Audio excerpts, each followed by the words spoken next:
otras. Pero algo que los 4 evangelios narran es la resurrección de Cristo.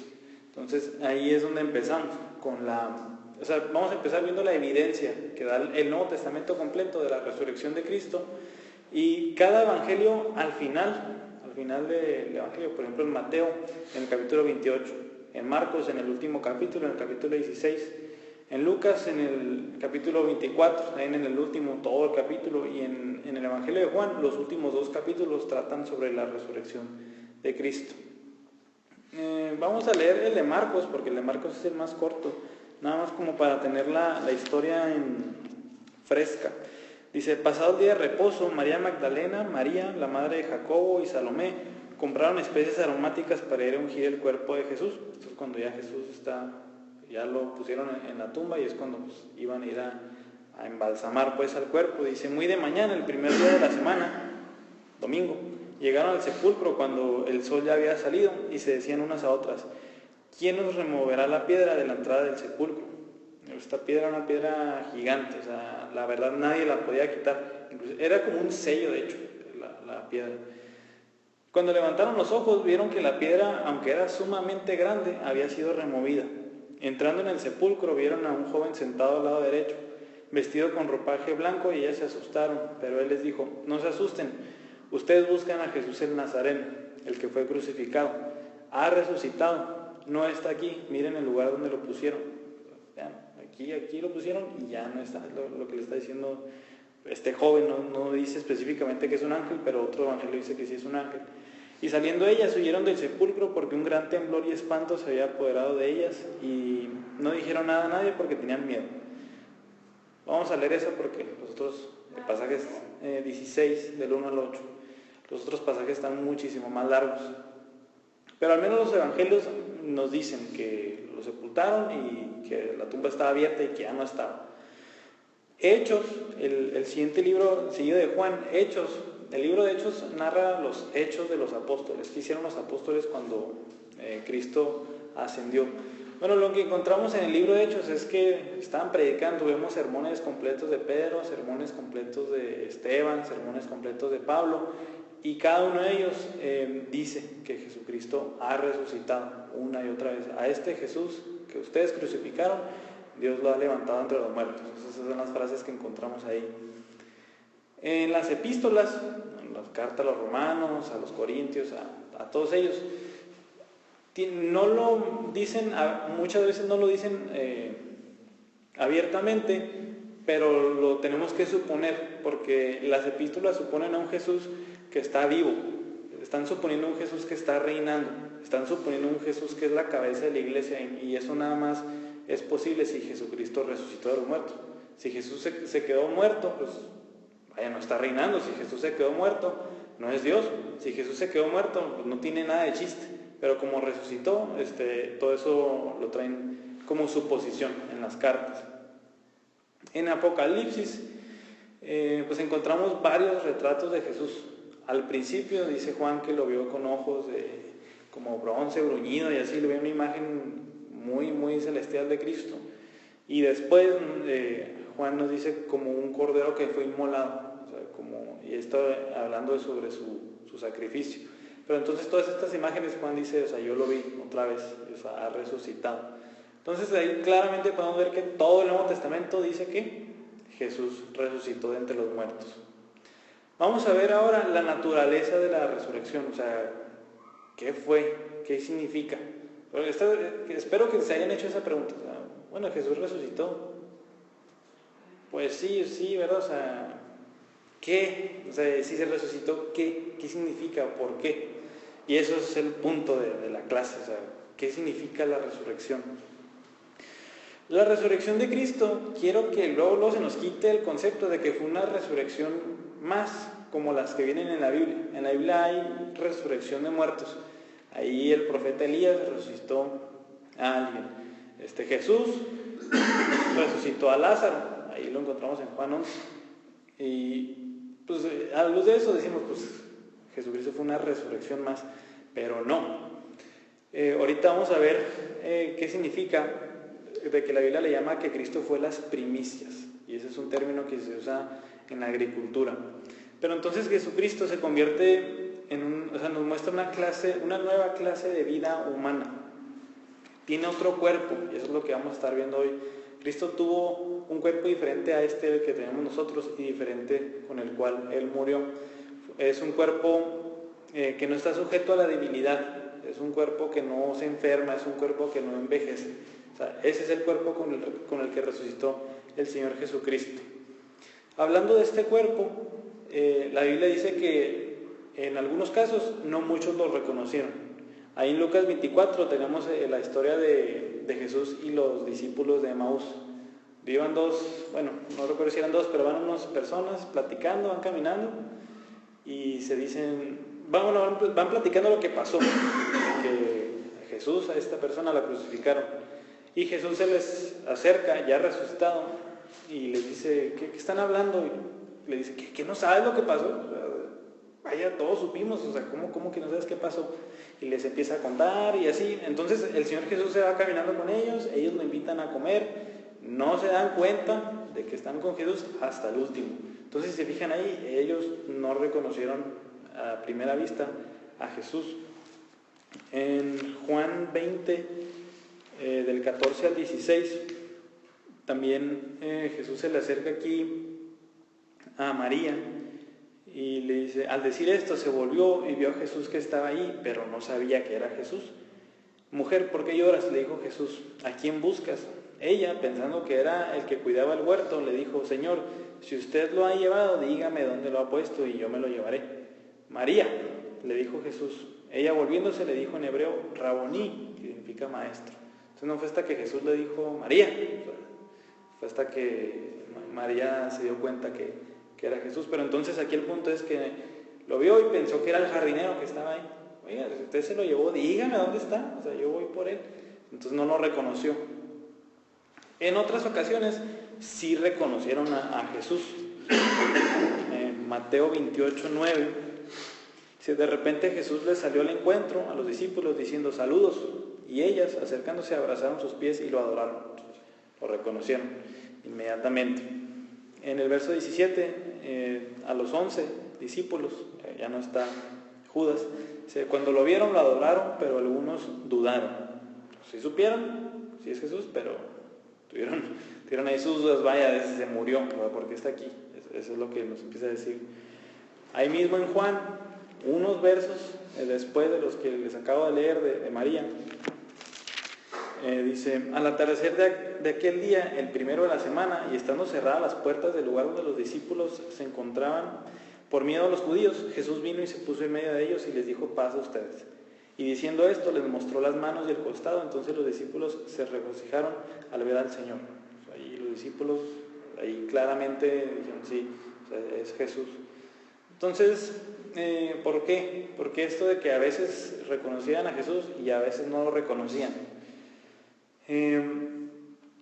Lo que nos indica es que Jesús, cuando resucitó, tenía una apariencia muy similar a la que tuvo antes. Si no, no lo hubieran reconocido jamás, o sea, otra persona completamente diferente. Lo que podemos empezar a entender aquí de que no lo reconocían es de que el último recuerdo que tenían de Jesús era un Jesús golpeado, un Jesús ensangrentado, un Jesús con la corona de espinas, un Jesús deformado, así en su totalidad. Entonces, al verlo otra vez, sin nada extranjera, obviamente no lo empezaban a reconocer tan fácil. Pues el cuerpo de Jesús, ahorita vamos a ver también, dice ahí un versículo que fue revestido de inmortalidad, tenía un cuerpo que ya no muere. Y en esos mismos versículos dice un cuerpo de incorrupción, o sea que no se corrompe, o sea que ya no se empieza a deteriorar, en gloria, en poder, y un cuerpo espiritual. Aquí cuando vemos un cuerpo espiritual empezamos a decir, entonces Jesús era como un tipo fantasma, dice cuerpo espiritual ahí, pero no. Si algo quisieron dejar muy en claro los evangelios es de que Jesús tenía un cuerpo físico. Ahorita vamos a ver por qué. Pero un cuerpo espiritual se distingue de un cuerpo carnal. ¿Y un cuerpo carnal a qué les suena? Bueno, a la luz de las clases que hemos tenido, un cuerpo carnal es un cuerpo con las intenciones de pecar, con las inclinaciones pecaminosas. Y es el que nosotros tenemos. Bueno, entonces podemos afirmar eso. Pero un cuerpo espiritual, ¿qué significa entonces? Un cuerpo que ya no tiene inclinaciones al pecado, sino que las únicas inclinaciones que tiene, ¿hacia quiénes son? Hacia el espíritu, o sea, hacia lo que Dios quiere. Entonces un cuerpo espiritual obedece perfectamente a Dios. Eso significa un cuerpo espiritual, no un cuerpo que se traspasa, pues. Aquí vamos a ver esto. Jesús tenía un cuerpo físico que se podía tocar. O sea, a pesar de que no es igual al nuestro, Jesús tenía un cuerpo físico. Es ahí donde a veces, por decir físico y pensamos en el nuestro, es donde no entendemos que Jesús tenía un cuerpo físico que se podía tocar. Por ejemplo, con los discípulos de Emaús, él iba caminando con ellos, no iba flotando. Jesús iba dejando las huellas y todo. Y al final estaba comiendo con ellos. Seña de que tenía un cuerpo espiritual. También Jesús, cuando se les aparecía a los discípulos, en una ocasión, cuando no creían, dijo: miren, dame un pescado, dámelo para que veas que me lo voy a comer y que pues, no soy un fantasma. Y pues, todos estos pasajes nos enseñan que lo que nos querían enseñar los autores del Nuevo Testamento era que Jesús tenía un cuerpo físico, así, tal cual. Hechos 10:41 dice, bueno, el verso 40 dice: pero Dios lo resucitó al tercer día y hizo que se manifestara, no a todo el pueblo, sino a los testigos que fueron escogidos de antemano por Dios, es decir, a nosotros que comimos y bebimos con Él después que resucitó de los muertos. Vaya, nosotros estuvimos con Él tomó agua y no se cayó al piso, o sea, Él se la tomó realmente, Él tomó el vino y él comió. Entonces, sí queda claro ahí eso. O sea, Jesús tenía un cuerpo físico. No igual al de nosotros, sino un cuerpo otra vez que no envejece, que no se deteriora, un cuerpo perfecto. Ahorita, bueno, aquí tengo el pasaje. No sé si pusieron atención a este pasaje, lo voy a volver a leer. Dice: al atardecer de aquel día, el primero de la semana, y estando cerradas las puertas del lugar donde los discípulos se encontraban por miedo a los judíos, dice, Jesús vino y se puso en medio de ellos y les dijo: paz a ustedes. Y un poquito más adelante, ahí en el verso 26 dice: 8 días después, sus discípulos estaban otra vez dentro y Tomás con ellos. Estando las puertas cerradas, Jesús vino y se puso en medio de ellos y dijo: paz a ustedes. ¿Qué está interesante ahí? Exactamente, o sea, vaya, Juan se tomó el tiempo de decir, estando cerrada la puerta, Jesús vino a sus discípulos, o sea, Jesús se apareció ahí. Entonces, sí nos indica de que Jesús se apareció así en forma repentina. Pero tenemos que tener mucho cuidado con eso, porque hay cosas que significan algo de eso y hay cosas que no significan de eso. Otra cosa es que no todos los pasajes ya después de la resurrección indican que Jesús andaba pues, a flashazos, en todos lados, no.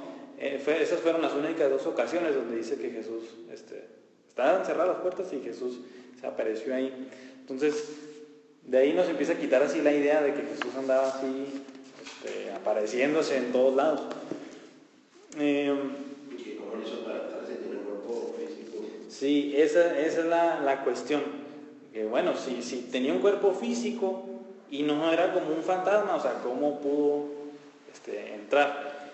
Pues aquí la cuestión es de que Jesús no pasó sobre las paredes, pues.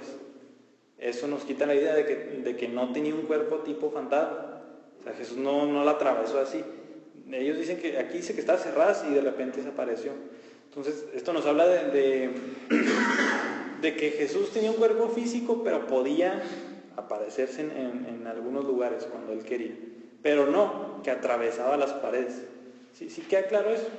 Es que si nos vamos con la idea de que atravesaba las paredes, decimos no tenía un cuerpo físico. Pero si nos quedamos ya con la idea de que se apareció ahí, pues ya nos queda claro que podía tener un cuerpo físico, pero pues, que tenía la habilidad de hacer eso. Entonces sí queda claro eso. No las atravesó, sino que nada más se apareció ahí, por más increíble que nos suene. ¿Por qué? Pues ya vimos que la Biblia ahí deja mucha evidencia de que tenía un cuerpo físico. Nosotros comimos, bebimos con Él y todo, ya después de la resurrección. El último punto que vamos a ver de la naturaleza de la resurrección es que la Biblia dice que el Padre levantó a Cristo de entre los muertos en algunos pasajes. Les voy a leer algunos. Hechos 2:24. Hechos 2:24 dice: pero Dios lo resucitó, poniendo fin a la agonía de la muerte. Aquí dice, ¿quién resucitó a Cristo? Dios. Y cuando dice Dios en el Nuevo Testamento, ¿a quién se refiere principalmente? Al Padre. Y cuando dice Señor, a Jesús.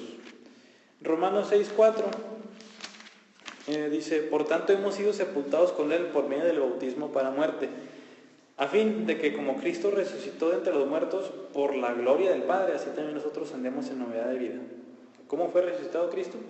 Por medio del Padre. Y nada más otro, para variar. 1 Corintios 6:14 dice: y Dios que resucitó al Señor, y el Padre que resucitó a Jesús, también nos resucitará a nosotros mediante su poder. Pero otros versículos dicen que Jesús mismo fue el que se resucitó. Lo ponemos de esa manera. Juan 10:17-18 dice: por eso el Padre me ama, porque yo doy mi vida para tomarla de nuevo. ¿Quién la va a tomar de nuevo? Jesús. Y dice enseguida: nadie me la quita, sino que yo la doy de mi propia voluntad. Ojo, tengo autoridad para darla y tengo autoridad para tomarla de nuevo. Este mandamiento recibí de mi Padre. Y otras frases similares que dice Jesús, de que yo doy mi vida voluntariamente y yo la tomo de nuevo. O sea, diciéndonos de que Jesús es quien tiene el poder de resucitar. En ahí en Juan capítulo 2, cuando le dice: voy a destruir este templo y lo voy a levantar en 3 días, y las personas creyeron que era el templo físico, ¿sí? Pero ahí Juan dice, y no sabíamos, o sea, ya después entendimos que se refería a su cuerpo, y Jesús dijo: lo voy a destruir en 3 días y lo voy a levantar. O sea, Jesús, yo lo voy a levantar. Entonces, esto se trata de una contradicción en la Biblia, o sea, como que el Padre lo resucitó y también Jesús que él se levanta. Pues no, aquí vemos que tanto el Padre y el Hijo participaron en la resurrección. O sea, así se aclaran estos pasajes. Juan 11:25 es un verso famoso, dice: yo soy la resurrección y la vida. Son palabras de Cristo. Y de hecho es el capítulo donde trata con Lázaro, con la muerte de Lázaro. Y dice: yo soy la resurrección y la vida. Ahora pasamos a otro título, apartado. Esto es el significado doctrinal de la resurrección.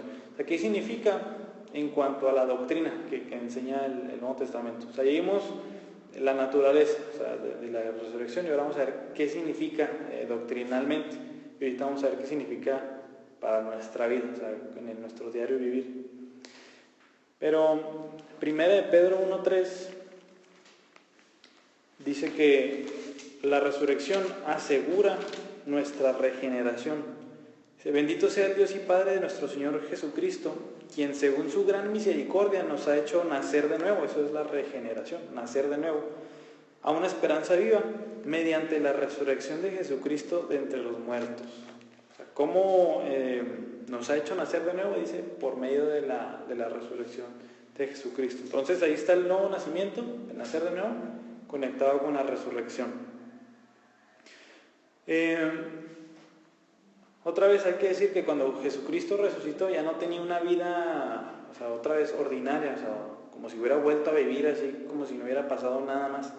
No, Cristo ya tenía una vida nueva, una vida de resurrección, así se le puede llamar. Otra vez con un cuerpo y un espíritu nuevo y diferente, un espíritu y un cuerpo nada más con los espirituales, o sea, nada más con las inclinaciones hacia hacer lo correcto hacia Dios. Entonces, cuando Jesús resucitó, también ganó una vida nueva para nosotros. O sea, si Cristo resucitó, también nosotros tenemos una vida nueva así como Él. O sea, ese es ahí la cuestión, de que como Cristo tuvo una vida nueva, así nosotros vamos a tener una vida nueva, tanto en el espíritu como en el cuerpo. Y ya deberían de saber que lo que no recibimos cuando creemos, ¿cuál de las dos vidas es? La corporal. La vida nueva corporal, pues eso viene al final de los tiempos, cuando el Señor resucite a todos, ahí es cuando nos va a dar ese cuerpo nuevo. Pero ahora cuando alguien cree en Cristo, nace de nuevo. Esas son las palabras que dice la Biblia. Cuando Jesús le dice a Nicodemo, es necesario que nazcas de nuevo para ver el reino de los cielos. Y es necesario que nazcas de nuevo. ¿Por qué? Y ahí también dice que estamos muertos espiritualmente. ¿Qué necesitamos? Nacer de nuevo. Y también Pablo dice que el que está en Cristo, nueva criatura, nueva creación es. Las cosas viejas pasaron y aquí todas son hechas nuevas. Entonces, todo esto es posible en el nuevo nacimiento, tanto espiritual y corporal. ¿Por qué? Porque Jesús resucitó de entre los muertos. Pablo, por otro lado, relaciona el poder con el cual Cristo fue resucitado de entre los muertos con un poder que tenemos ahora. Efesios 1, de 19 y 20. Dice, mi oración es que los ojos de su corazón les sean iluminados para que sepan cuál es la esperanza de su llamamiento, cuáles son las riquezas de la gloria de su herencia en los santos y cuál es la extraordinaria grandeza de su poder para con nosotros los que creemos conforme a la eficacia de la fuerza de su poder. Aquí está hablando del poder de la resurrección. ¿Se fijan cuál es la grandeza de su poder para nosotros conforme a la eficacia de la fuerza de su poder? Este poder entonces desde la resurrección. Ahí en Romanos 6 también habla sobre este poder que tenemos ahora gracias a la resurrección de Cristo. Ese mismo poder con el que Cristo fue levantado entre los muertos, ahora ese poder lo tenemos. Y ahí estos dos pasajes, Romanos 6 y aquí Efesios 1, nos dicen que este poder es para dejar el pecado.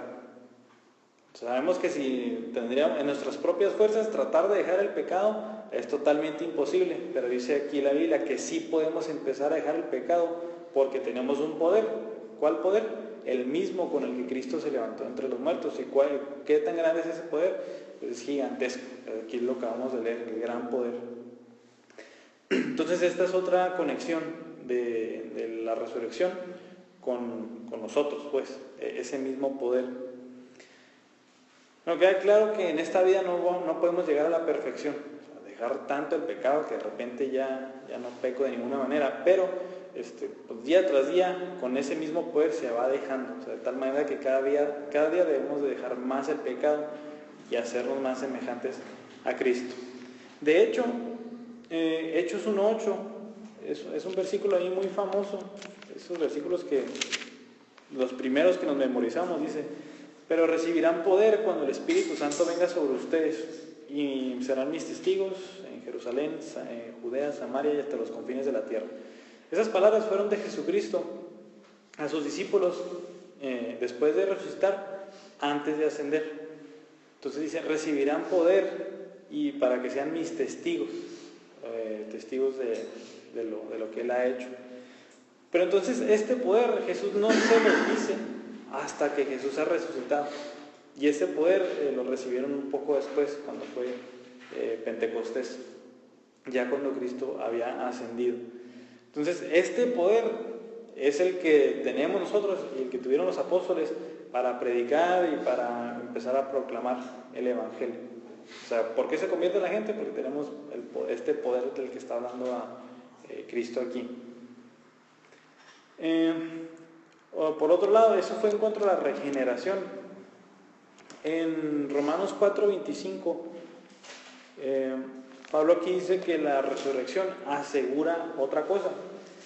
Dice, hablando de Cristo, que fue entregado por causa de nuestras transgresiones y resucitado para nuestra justificación. Entonces aquí conecta la muerte, la resurrección de Cristo con nuestra justificación. ¿Y qué es la justificación? El acto donde Dios nos declara justos gracias a la obra de Cristo. Sabemos que por nuestros pecados, ¿cómo estamos ante Dios? Legalmente culpables, 100% culpables. Entonces, gracias a Cristo lo que hace es que Dios nos declara justos. ¿Sabes qué? Yo ya te voy a ver como un justo, pero no porque lo seas, sino porque Cristo murió por tus pecados y Él vivió una vida perfecta. O sea, yo te estoy viendo como a Cristo. Eso es la justificación. Pero entonces aquí se está conectando esa justificación, la declaración que Dios hace a los pecadores de que son justos, con la resurrección. ¿Y cómo es esto? ¿Cómo podemos conectarlo?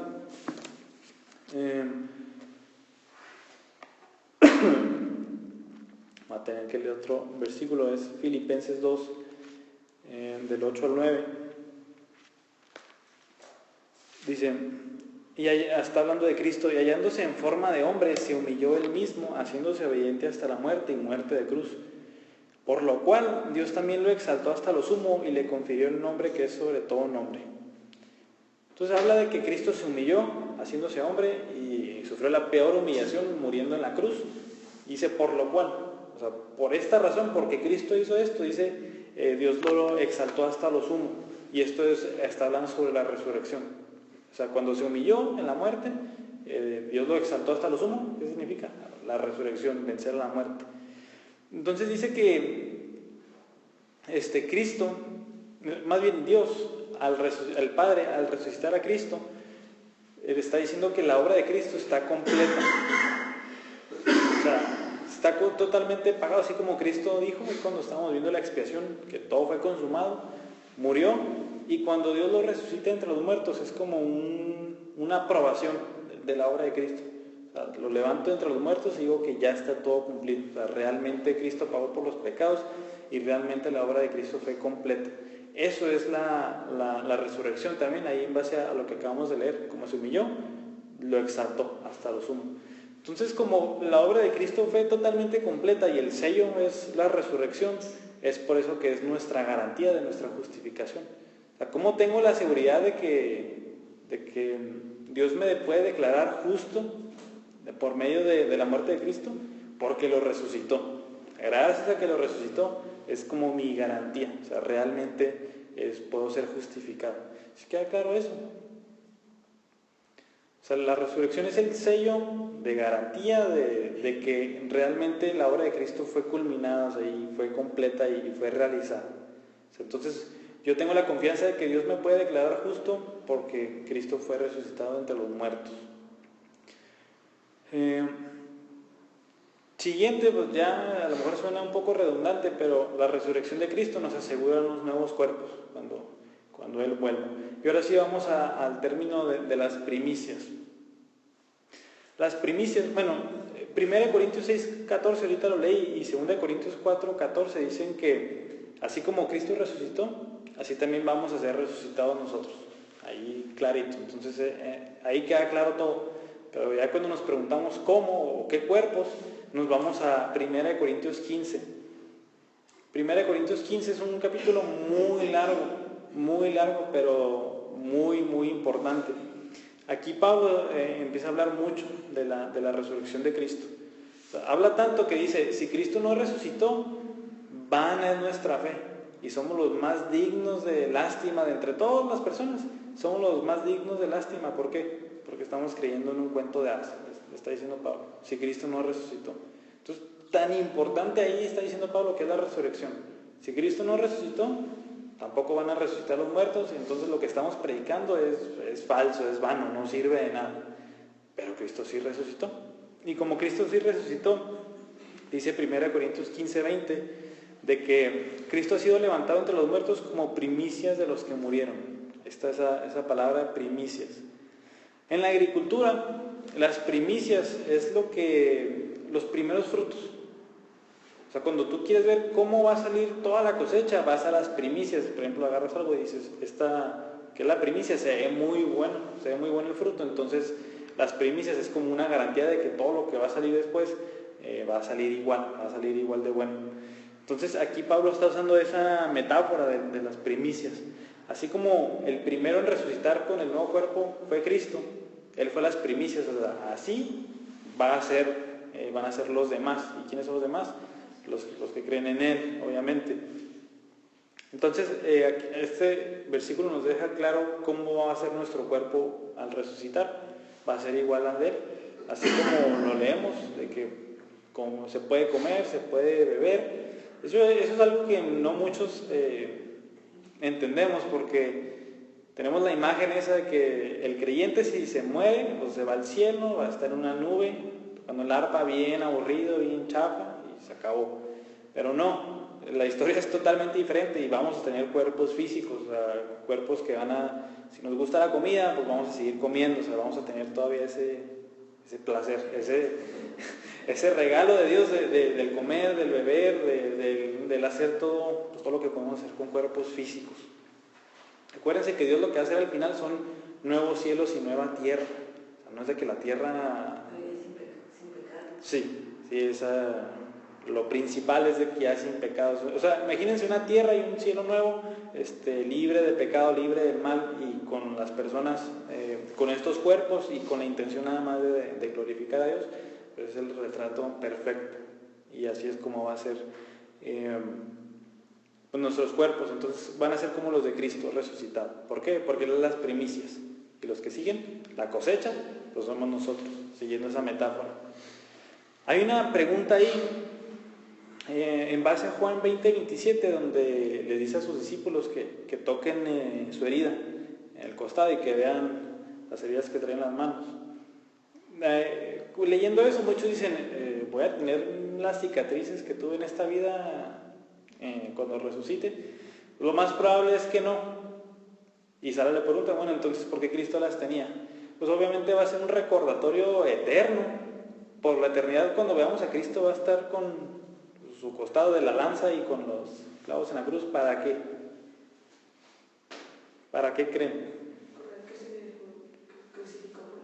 Así es, va a ser un recordatorio eterno de aquel que se entregó por nosotros. Cada vez que miremos a Cristo vamos a estar diciendo gracias, gracias Señor, y lo vamos a alabar. O sea, qué padre, ¿verdad? Que siempre que volvemos a Cristo lo vamos a ver con sus heridas y vamos a decir gracias. Gracias porque yo estoy aquí, porque tú pues fuiste traspasado.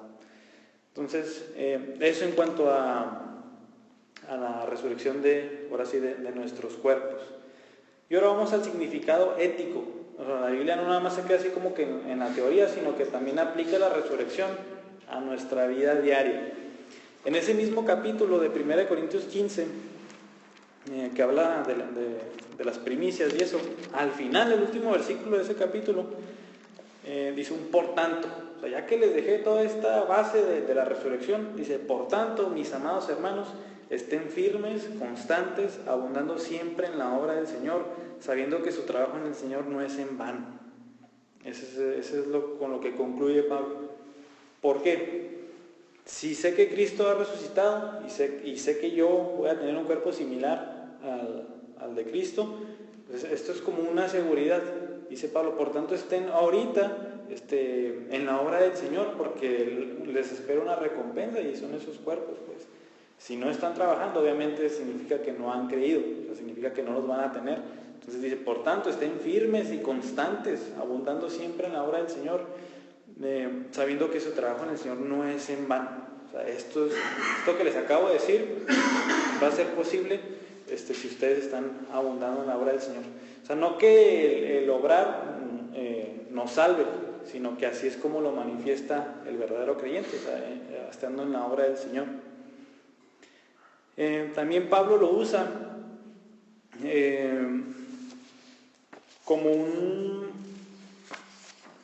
la resurrección. Pablo lo usa como un descanso de todo lo que podemos sufrir en esta vida.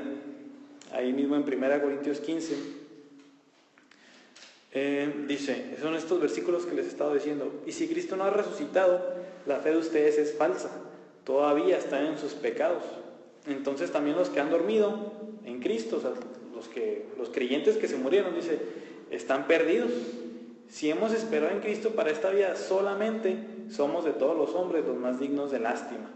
O sea, si yo tuve una creencia en Cristo, pero nada más en esta vida, sí, porque Cristo no resucitó, dice, somos los más dignos de lástima. O sea, qué feo caso que ustedes crean en Cristo nada más en esta vida y se mueran y se acabó. Pero no creemos nada más para esta vida, sino que creemos para la eternidad. Entonces Pablo lo usa aquí como un consuelo para los creyentes. O sea, si Cristo resucitó, deben de estar seguros de que los que ya durmieron en Cristo y nosotros cuando muramos, pues vamos a estar con Él y vamos a tener estos nuevos cuerpos. Entonces es como un consuelo, o sea, la resurrección. Aquí una epístola que casi nunca se analiza. Ahí dice como que la lógica Sí, pero no es de que... Es que esa frase sale varias veces, los que han dormido en Cristo, los que están dormidos en Cristo. Muchos dicen es como si estuvieran con los ojos cerrados, así. Pero no. Esta imagen de que están dormidos en Cristo es porque es como si alguien estuviera dormido, pero ¿qué pasa después? Así es, se va a levantar. Entonces es más bien a eso, porque muchos dicen que en base a esa frase de dormidos es como si ahorita estuvieran viendo negro los que han dormido en Cristo, pero no. Ahí Pablo dice en Filipenses 1:21, para mí el vivir es Cristo y el morir es ganancia. O sea, el vivir es Cristo, mi vida aquí se enfoca nada más en Cristo. Pero si me muero, es ganancia porque me voy a ir con Él. Y ahí dice, y no sé qué escoger. Si me dieran a escoger ahorita, es que estaba prisionero. Si me dan la oportunidad de escoger, ¿quieres vivir o te quieres morir? Dice, no sabría qué escoger, porque el vivir me resulta para predicar el evangelio a los demás. Y si muero, me voy con el Señor. Entonces dice Pablo, no sé qué escoger, la verdad. Ahí Filipenses 1, por si lo quieren leer. Pero entonces esa de dormidos significa eso, de que el cristiano es como si durmiera porque, o sea, terrenalmente se muere, pero un día se va a volver a levantar. Pero, por ejemplo, cuando Jesús está en la cruz y que le dice al compañero que está ahí, le dice, tu fe te ha salvado. Sí, es cierto, te digo que hoy estarás conmigo en el paraíso. Sí, ese versículo también nos ayuda a entender que cuando se murieron, estuvieron los dos en comunión. Ese no le dijo, de cierto te digo que en 5,000 años vas a estar conmigo cuando sea la resurrección, ¿no? Este mismo día vas a estar conmigo en el paraíso. Buena referencia. Sí. Entonces sí queda claro, la imagen de dormidos entonces es porque nos vamos a volver a levantar, no es de que nos vayamos a quedar muertos para siempre. ¿Sí? Y también prácticamente, ahora sí lo voy a tener que leer, en Romanos 6, es que Romanos 6 también habla pues bastante de la muerte y de la resurrección de Cristo. Por ejemplo, el verso 4 dice, por tanto hemos sido sepultados con Él por medio del bautismo para muerte, a fin de que como Cristo resucitó entre los muertos por la gloria del Padre, así también nosotros andemos en novedad de vida. Aquí Pablo dice, bueno, ya sabemos cómo es el bautismo. El bautismo, nosotros estamos parados, nos sumergimos de espaldas, significando que estamos muriendo, así como murió Cristo. Y cuando nos levantamos otra vez, ¿qué está significando? Que tenemos una vida nueva, así como Jesucristo se levantó. Entonces aquí dice Pablo, espiritualmente, cuando alguien que cree en Cristo está muriendo al viejo yo, lo entierra totalmente, y significando que está muriendo junto con Cristo. Aquí Pablo usa en chorro en muchas partes la unión que tenemos con Cristo. Gálatas 2:20 que dice, juntamente con Cristo he sido crucificado. Claro que no, Pablo no fue crucificado con Cristo, pero es espiritualmente. Y aquí está esa misma imagen, con Cristo también he sido sepultado. Y así como Cristo resucitó, aquí dice, para que también nosotros andemos en novedad de vida, en una vida nueva. Dice el verso 11, así también ustedes considérense muertos para el pecado, pero vivos para Dios, en Cristo Jesús. De aquí está la exhortación. Por tanto, no reine el pecado en su cuerpo mortal. ¿Cuál es el cuerpo mortal? No el cuerpo espiritual. Para que ustedes no obedezcan a sus lujurias, ni presenten los miembros de su cuerpo al pecado como instrumentos de iniquidad, sino preséntense ustedes mismos a Dios como vivos de entre los muertos, otra vez muerte y vida, y sus miembros a Dios como instrumentos de justicia.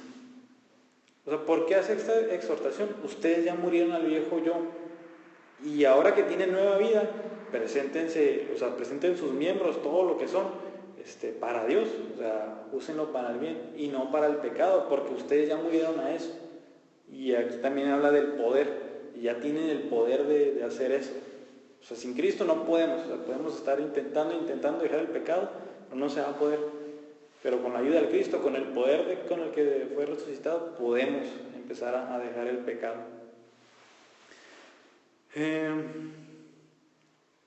¿Una duda? Aquí llegamos al final de la clase de la resurrección. ¿Qué significó? Pues el significado doctrinal que asegura nuestro nuevo nacimiento, nuestra justificación. ¿Alguna duda ahí con algo que vimos? De hecho, no alcancé a leer Colosenses 3. Les digo que Colosenses es una epístola que casi nunca se cita, pero en Colosenses 3, del 1 al 4, dice: si ustedes pues han resucitado con Cristo, busquen las cosas de arriba, donde está Cristo sentado a la diestra de Dios. Pongan la mira en las cosas de arriba, no en las de la tierra, porque ustedes han muerto y su vida está escondida con Cristo en Dios. Cuando Cristo en nuestra vida sea manifestado, entonces ustedes también serán manifestados con Él en gloria. Fíjense como un resumen de la clase. Ustedes pues han resucitado con Cristo. ¿En qué? En el Espíritu. O sea, ya tengo vida espiritual gracias a Cristo porque Él resucitó. Por tanto, dice Pablo, pongan la mira en las cosas de arriba, o sea, sus anhelos que ya sean los de Dios.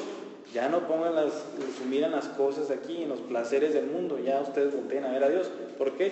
Porque ya resucitaron en el Espíritu al menos.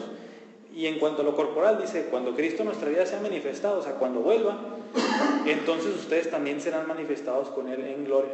También nosotros vamos a manifestar esa gloria de Cristo en nuestros cuerpos. ¿Sí ven? Es como un breve resumen de todo lo que vimos hoy. Entonces, una duda ahí con la resurrección. Ya entendemos que hay mucho detrás de la resurrección de Cristo. Bueno, y también vamos a ver la semana que entra sobre la ascensión, que también la ascensión la vemos como por lo que siguió y ya, pero no, también tiene su trasfondo. Entonces no hay ninguna pregunta con la resurrección de Cristo. Bueno, pues vamos a orar y terminamos. Señor, te damos gracias por que nos da la oportunidad de ver lo que tu palabra habla sobre la resurrección de Cristo, y pues te damos gracias porque pues hoy no quedó nada más como lo que creíamos, un evento más de Cristo, sino que vaya que es algo importante, vaya que es algo que debemos de estar meditando. Ayúdanos a entender que la resurrección de Cristo nos garantiza que nacemos de nuevo espiritualmente. Ayúdanos a entender que asegura nuestra justificación. Ayúdanos a entender que si Cristo no resucitó, entonces nuestra fe es totalmente vana. Pero sí resucitó, y la esperanza que tenemos es una esperanza viva y es una esperanza real.